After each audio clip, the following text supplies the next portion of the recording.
कौन है छठी मैया? छठी मैया की पूजा की शुरुआत कैसे हुआ? जब सृष्टि की शुरुआत हुई तब ब्रह्मा जी ने अपने कमंडल से जल उंडेला और सृष्टि का निर्माण प्रारंभ किया, लेकिन सृष्टि अधूरी थी। पुरुषों के बिना स्त्री शक्ति का अभाव था। ब्रह्मा जी ने स्वयं को दो भागों में विभाजित कर लिया, एक पुरुष भाग जो सृष्टि का आधार बना और दूसरा स्त्री भाग जो प्रकृति देवी के रूप में प्रकट हुई।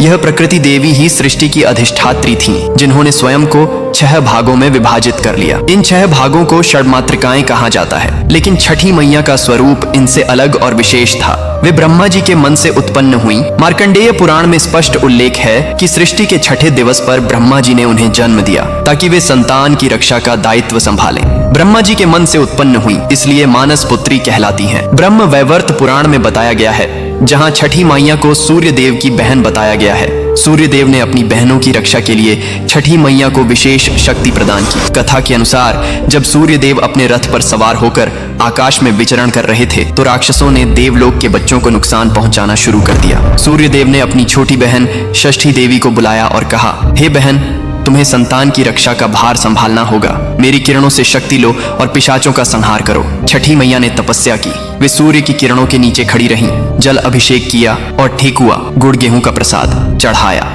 उनकी तपस्या से प्रसन्न होकर सूर्य देव ने उन्हें अमृता और रक्षा शक्ति का वरदान दिया। पिशाचों को हराकर बच्चों को बचाया। इस कथा से छठ पूजा में सूर्य और छठी मैया की संयुक्त पूजा की परंपरा चली। पुराणों में कहा गया है कि छठी मैया बिल्ली के रूप में भी प्रकट होती है, क्योंकि बिल्ली माँ की तरह बच्चों की रक्षा करती है, रात में जागती रहती है और खतरे से पिशाचों को हराकर बच्चों को बचाती है। इसीलिए उन्हें छठी मैया कहते हैं, जो छठे दिन जन्मी और छठे दिन पूजी जाती है।